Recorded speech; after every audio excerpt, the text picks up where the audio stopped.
Hello दोस्तों, राधे राधे। हम सुनाने जा रहे हैं आप सबको औसान माता का गीत। कैसे लगे, पसंद आए आप सब तो लाइक करना, सब्सक्राइब करना, ज़्यादा से ज़्यादा शेयर करना। राधे राधे। पसारे अचरा भिखिया मांगई सुहागिन, पसारे अचरा भिखिया मांगई सुहागिन।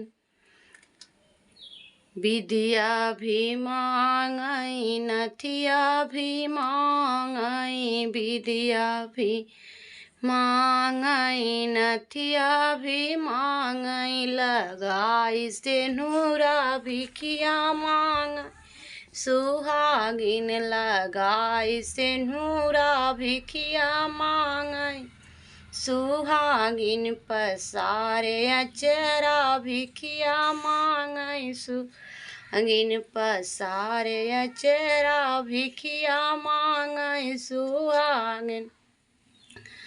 सड़िया भी मांगई, पियरी भी मांगई, सड़िया भी मांगई, अभी मांगई, पहिरे चुनरी भिखिया मांगई सुहागिन, पहिरे चुनरी भिखिया मांगई सुहागिन। पसारे अचरा भिखिया मांगई सुहागिन, पसारे अचरा भिखिया मांगई सुहागिन।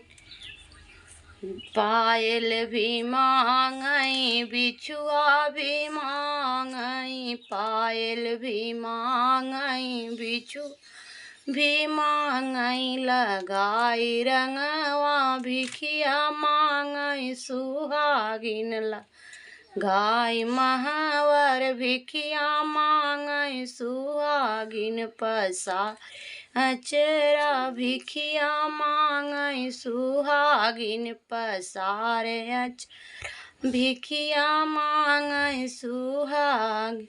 चूड़िया भी मांगिन, कंगना भी मांगई, चूड़िया भी मांगई, कंगना भी मांग, लगाई मेहंदी भिखिया मांगई सुहागिन, लगाई मेहंदी भिखिया मांगई सुहागिन। पसारे अचरा भिखिया मांगई सुहागिन, पसारे अचरा भिखिया मांगई सुहागिन।